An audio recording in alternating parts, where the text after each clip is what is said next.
Lolo, nasan ka na naman? Galing na kami ni Mamo rito eh. Yung lugar na itong dahil Crab farm. Crab farm.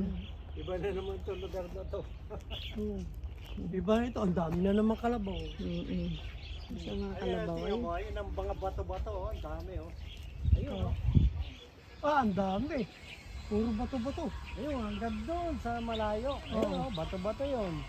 Dito meron oh. Ayun ang kalabaw, papunta sa akin. Parang nakilala ako.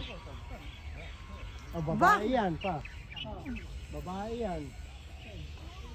Babae yan. Aba, papunta nga sa'yo pa, oh. Parang nakilala ako eh. Sabi, eto yung naggagatas, oh. Pupunta, oh. Hagan yang batte mo dalaga. Oh, babae. Sabi ng babae. Aba. Babae yan. Alam kong babae. Opa, gusto magpa-picture, oh. Nakilala ako.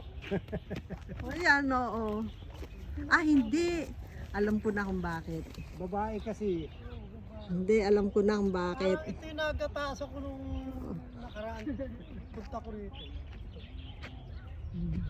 Napitin talaga si Papa ng babae. Mga babaeng kalabaw. Yung nanay. Ayan, lumalapit din sa'yo pa, oh. Ang haba na ng sungay pa. Ito, bata pa ito. Ito, may mga yan ang mga nanay. Okay, wait lang ha. May nagatasan na ako doon sa kabila. Ayan, pupunta sa akin. Talaga ako kilala pa. Ano? Oh. Okay lang. Babalik ako kayo. Babalik ako. Nakalingon, oh. Ayan, oh. Walang ano eh, wild. Ay, natatanda ako, 3 po yun dito eh. Ito, 1, 2, tsaka doon sa kabila. Ito, kambalang puyo. Kambalang puyo. Sa puyo nagkakatalo eh. Ito yung pinakamatanda. Lolo na ito, lolo na ito. Lolo na ito, ito yung lolo. Ayan, pagka ganyan ang mukha. Yung parang baluktot na yun, matanda na. Yun ang lolo. Ay, may bike itin.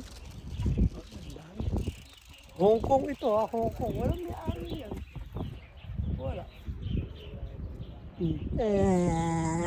Papali yan, papali. Pagka ganyan, tinataas yung ulo ganun. Mamamali yan. Sasampayan. Yun, sasampay isang yun. Ito, matanda na siya. Ito, yung pinakalulo. Mabagsik yan kasi ano papali yan eh.